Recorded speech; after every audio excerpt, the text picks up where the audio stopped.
இலவச பஸ்ஸுன்னு சொல்கிறாங்க. ஆனால் அது வந்து அவங்க நிற்காம போனாங்க. இன்றைக்கி அந்த உன்னுடைய வீடியோ வெளியே வந்ததுனால தான் எக்ஸாம் எழுத முடியாதுன்னு சொல்லிட்டு பதட்டத்தில் தான் ஓடி போய் பஸ் கண்ணில் தண்ணி வந்துருச்சுங்க. காரணம் என்னென்னா, எங்கள் பாப்பா வந்து அவ்வளோ ஸ்ட்ரெயினாக ஓடுறாங்களான்றது எனக்கு தெரியாது. ஏதோ படிக்கிறாங்க, நல்லா படிப்பாங்கன்னு தெரியும். ஆனால் அந்த பஸ்ஸு எவ்வளோ கஷ்டப்பட்டு அதை ஓடி பிடிச்சி அப்புறம் இவ்வளோ கஷ்டப்பட்டு 5 எக்ஸாம் எழுதிட்டு அப்புறம் ஒரு எக்ஸாம் மிஸ் பண்ணிட்டா இதாகிடும்னு சொல்லிட்டு பஸ் ஃபெயில் ஆகிடும் அப்படின்ற அதனால ஓடி போய் பஸ் எங்களுக்கு வருத்தம் தான் இருக்குது. ஐயோ அவங்கள சஸ்பெண்ட் பண்ணிட்டாங்களே, அவங்க பசங்க என்ன அவங்கள பஸ்ஸு கூட காசு இருக்காது அந்த மாதிரி சாப்பாடு ரேஷன் வச்சுட்டே இருக்கு. அப்புறம் பஸ்ஸுக்குலாம் காசு இருக்காது, கவர்மெண்ட் பஸ்ஸில் தான் போயிட்டு வர ஸ்கூலுக்கு. ஏன்னா அம்மா இல்லை, அம்மா இறந்து 7 வருஷம் ஆயிடுச்சு. அப்பாவும் சுகரில் இருக்கார். தாத்தா பாட்டி தான் அவங்க சமையல் பண்ணுறது தான், அதை வச்சு தான் அவங்க போயிட்டு சாப்பிட்டு படிச்சுட்டு வரணும். ஐஏஎஸ் படிக்கணும் ஆசை. இப்போ வந்து காலேஜில் அக்ரிகல்ச்சர் படிக்கலாம். எங்களை மாதிரி ஏழ்மையாக உள்ளவங்களுக்கெல்லாம் எங்களுக்கு ஒரே ஒரு ஆயுதம் வந்து படிப்பு தான் சார், கல்வி தான், வேறு எதுவுமே கிடையாது. படிப்பு, வீடு, பக்கத்து வீடு கூட போக மாட்டாங்க. இதெல்லாம் பக்கத்தில் எதனா ஒரு ஃபங்க்ஷன் நடக்கும், வாமா போய் வாமண்ணா, இல்லைப்பா நான் வரலப்பா. ஏன்னா ஒரு கிராமத்தில் பிறந்தோம், விவசாய கல்லூரியில் தான் படிக்கணும், அக்ரிகல்ச்சர் டிபார்ட்மெண்ட் தான் எடுக்கணும்.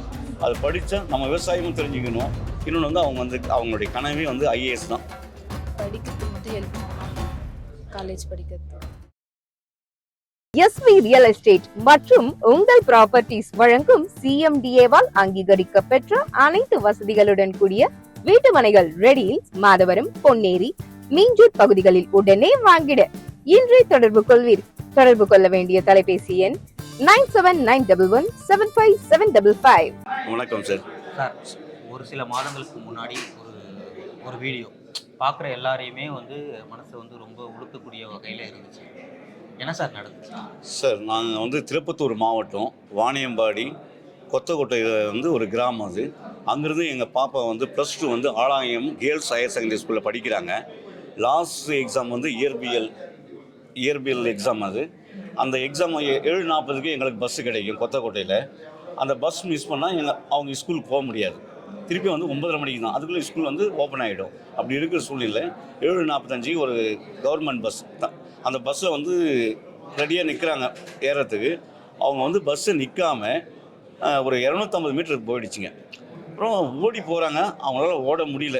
அப்படியும் ஓடி போயிட்டு பின்னாடி ஒரு 2 வீலர் போயிட்டு இருந்துச்சுங்க. அவங்க சாதாரணமாக வந்து ஒரு மொபைலில் வீடியோ எடுத்திருக்காங்க. அந்த வீடியோ எடுத்தது வந்து தான் இப்போ வைரலாக நிறைய வீடியோ வந்தது. அப்படியே அந்த பஸ்ஸை பிடிச்சி போய் எக்ஸாம் எழுதிட்டு வந்தாங்க. அந்த எக்ஸாமில் 61 மார்க் வாங்கினாங்க. இன்றைக்கி டோட்டல் மார்க் பார்த்தீங்கன்னா 437 மார்க்குங்க. ரொம்ப பெருமையாக இருக்குது. எங்கள் பொண்ணு தான் அவ்வளோ ஓடி கஷ்டப்பட்டு அந்த எக்ஸாம் எழுதாது இருந்தால் வாழ்க்கை வந்து கேள்விக்குறியாக இருக்கும் எங்களுக்கு. இல்லை, நாங்களாம் அவ்வளோ தூரத்தில் இருக்கோம், நாங்களாம் யாருன்னு தெரியும். எங்களுக்கே அந்த வீடியோ பார்க்கும்போது ஒரு பதற்றம் இருந்துச்சு. ஒரு பொண்ணு எவ்வளோ கஷ்டப்பட்டு போயிட்டு பஸ்ஸு ஏறி போய் ஒரு எக்ஸாம் எழுதியிருக்காங்க அப்படின்னு எங்களுக்கே அப்படி இருந்துச்சு. உங்களுக்கு எப்படி சார் இருந்தது அந்த வீடியோ? அது கண்ணில் தண்ணி வந்துருச்சுங்க. காரணம் என்னென்னா, எங்கள் பாப்பா வந்து அவ்வளோ ஸ்ட்ரெயினாக ஓடுறாங்களான்றது எனக்கு தெரியாது. ஏதோ படிக்கிறாங்க, நல்லா படிப்பாங்கன்னு தெரியும். ஆனால் அந்த பஸ்ஸு எவ்வளோ கஷ்டப்பட்டு அதை ஓடி பிடிச்சி கொஞ்சம் மிஸ் ஆனால் கீழே விழுந்திருப்பாங்க. அது ஆச்சரியமாக இருந்துச்சுங்க. அந்த தைரியம் தான் எனக்கு ரொம்ப, எங்கள் பாப்பா எப்படி போயிருக்கான்ற மாதிரி தைரியம் இவ்வளோ இருக்கா, படிக்கணுன்ற ஒரே ஒரு அந்த வெறி தான் அவங்களுக்கு. ஏன்னா அம்மா இல்லை, அம்மா இறந்து 7 வருஷம் ஆயிடுச்சு. அப்பாவும் சுகரில் இருக்கார். தாத்தா பாட்டி தான் அவங்க சமையல் பண்ணுறது தான், அதை வச்சு தான் அவங்க போயிட்டு சாப்பிட்டு படிச்சுட்டு வரணும். அப்போ அந்த படிப்பு வந்து முக்கியன்றதுனால தான் அந்த அம்மா அவ்வளோ ஓடி இருக்காங்கன்றது தான் நான் நினைப்பேன். ஏன்னா எங்களுடைய கஷ்டத்தை அவங்க தெரிஞ்சுன்னு இருக்காங்க. ஏன்னா நம்மளும் வந்து இதை மிஸ் பண்ணால் எப்படியாவது ஓடி பிடிச்சி அந்த எக்ஸாம் எழுதணும் ஒரு பக்கம், படிக்கணும் ஒரு வெறி இருக்குது அந்த அம்மாவுக்கு. அதுதான் சார். இப்போ இருக்கக்கூடிய ஜென்ரேஷன் வந்து இளைஞர்களோ இல்லை பெண்களோ சரி, நம்ம லைஃப் வந்து ஸ்கூல்லையோ இல்லை காலேஜில் லைஃப் ஜாலியாக இருக்கணும், நம்ம ஃப்ரெண்ட்ஸ் கூட போகும் அப்படின்ற ஒரு மைண்ட் செட்டில் தான் இப்போ நிறைய பேர் இருக்காங்க. ஆனால் எல்லாருமே சொல்ல முடியாது. இவங்க வந்து நம்ம படிப்பை வந்து ஒரு இன்னொன்று, இவங்க வந்து 90% வந்து பார்த்திங்கன்னா படிப்பு, வீடு, பக்கத்து வீடு கூட போக மாட்டாங்க. இதெல்லாம் பக்கத்தில் எதனா ஒரு ஃபங்க்ஷன் நடக்கும், வாமா போய் வாமண்ணா, இல்லைப்பா நான் வரலப்பா. ஏன்னா அவங்க வந்து படிக்கணும். அம்மா இழந்துட்டோம், அப்பாவை இழக்கக்கூடாது. நம்ம தாத்தா பாட்டி வயசானவங்க, நமக்கு பின்னாடி வந்து 2 தம்பிங்க இருக்காங்க. எப்படி நம்ம படிச்சுட்டு முன்னேறிட்டா அவங்களுக்கு கொஞ்சம் தூக்கி விடலாம் என்ற ஒரு கவலை. எப்பவுமே படிக்கும். அதுவும் டியூஷன் போகிறது கூட எங்கிட்ட அந்த உதவிக்கு ரூபா இல்லை. அவங்களும் கேட்கல. பட் இருந்தால் படிப்பாங்க, நல்லா படிப்பாங்க. 10th 11th எல்லாமே நல்லா படிப்பாங்க. ப்ளஸ் இந்த 3 10th-லேருந்து 11th +2 வரைக்கும் நல்ல மார்க் தான் வாங்குவாங்க. ஆனால் சாதாரண சாப்பாடு தான். நம்ம டியூஷன் கூட அனுப்ப முடியாது. வயசானவங்க அப்பா அம்மா எப்படியும் பாஸ் பண்ணிட்டாங்க. அரசோ தொண்டு நிறுவனமோ எங்கள் பாப்பாவுக்கு வந்து அந்த காலேஜ் ஃபீஸுக்கு உதவி பண்ணாங்களாம், பெருமையாக இருக்கும். அவங்க இன்னும் கொஞ்சம் படிப்பாங்க. அவங்களால இன்னும் 2 பேர். அவங்களுக்கு என்னென்னா, ஒரு கிராமத்தில் பிறந்தோம், விவசாய கல்லூரியில் தான் படிக்கணும், அக்ரிகல்ச்சர் டிபார்ட்மெண்ட் தான் எடுக்கணும். அது படித்தா நம்ம விவசாயமும் தெரிஞ்சுக்கணும். இன்னொன்று வந்து அவங்க வந்து அவங்களுடைய கனவே வந்து IAS தான். அது படிக்கணும். நம்ம மாதிரி ஏழைங்களை வந்து அவங்களுக்கும் நமக்கு இன்னும் நம்மளும் வளரணும் அப்படின்ற ஒரு தாட்டில் தான் இருக்காங்க அவங்க. உங்கள் பொண்ணுடைய இந்த செயல் வந்து இவங்க இவ்வளோ நாள் நம்ம கஷ்டப்பட்டதை இவங்க வந்து நம்மளை காப்பாற்றிடுவாங்க அப்படின்ற ஒரு நம்பிக்கை இனிமேல் இன்னும் நம்பிக்கை அவங்களுக்கு நான் கொடுக்கணும். எனக்கு அந்த ஓடி போய்ட்டு அந்த பஸ் இருந்ததுனால எனக்கு அந்த நம்பிக்கை வந்துருச்சு. இன்னும் இவங்க மேலும் படித்து மற்றவங்களுக்கும் இது பண்ணும். எனக்கு இன்னும் சந்தோஷம் தான் சார். படிக்கணும் சார், அதுதான் சார். நீங்கள் சொல்லுங்கள். இப்போ வந்து அந்த வீடியோ எல்லாருமே பார்த்தாங்க, எல்லாருமே ஒரு மனசு உருக்கிற மாதிரி இருந்துச்சு. நீங்கள் அந்த டைமில் வந்து நம்ம என்ன பண்ணணும் அப்படின்னு நினச்சாங்க? எக்ஸாம் எழுத முடியாதுன்னு சொல்லிட்டு பதட்டத்தில் தான் ஓடி போய் பஸ் சார். இல்லை, உங்களுக்கு அந்த டைமில் வந்து எக்ஸாம் எழுதினா தான் நமக்கு வந்து ஒரு எதிர்காலம் இருக்குது அப்படின்னு நினச்சிங்களா? ஆமாம். அப்புறம் இவ்வளோ கஷ்டப்பட்டு 5 எக்ஸாம் எழுதிட்டு அப்புறம் ஒரு எக்ஸாம் மிஸ் பண்ணிட்டா இதாகிடும்னு சொல்லிட்டு பஸ் ஃபெயில் ஆகிடும் அப்படின்ற அதனால ஓடி போய் பஸ்.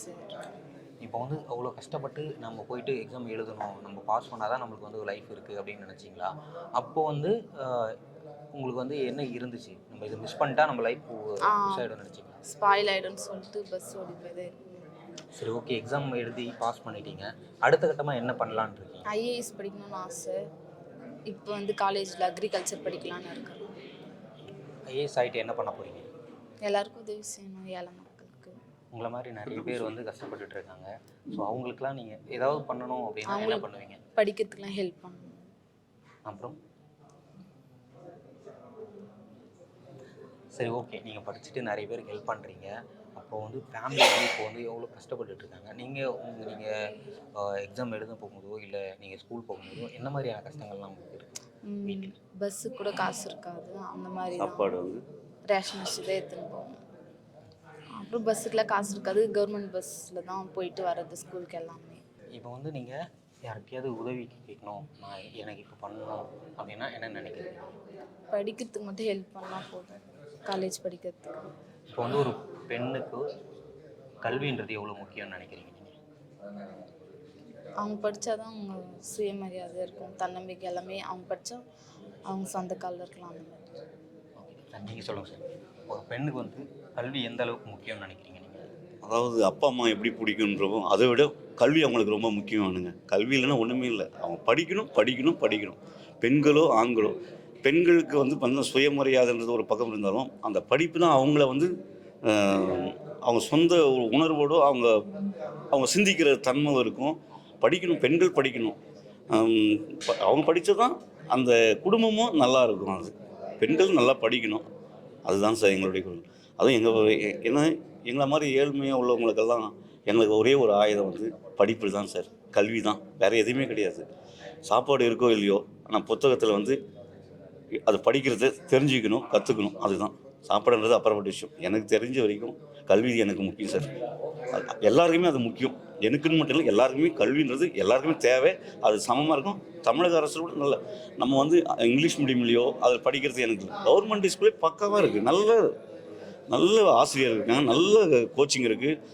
எங்கள் பாப்பா அன்றைக்கி பஸ்ஸு மிஸ் ஆகி அவங்க 1:30 மணிக்கு எக்ஸாம் முடிஞ்சு போச்சு. அந்த மேடம் HM சாரும் மேடம் தான் வீட்டில் வந்து காரில் பாதுகாப்பாக விட்டு போனாங்க. காரணம்னா அவங்க பயந்துட்டாங்க. ஐயோ, இது மாதிரி வந்து மீடியாவுக்கு போயிடுச்சு, அவங்க 2 பேரும் சஸ்பெண்ட் பண்ணிட்டாங்களே, நமக்கு ஏதாவது தொந்தரவு வருமா? அதெல்லாம் ஒன்றும் இல்லைம்மா, இன்றைக்கி உனக்கு நடந்தது மற்றவங்களுக்கு யாருக்கும் நடக்காது.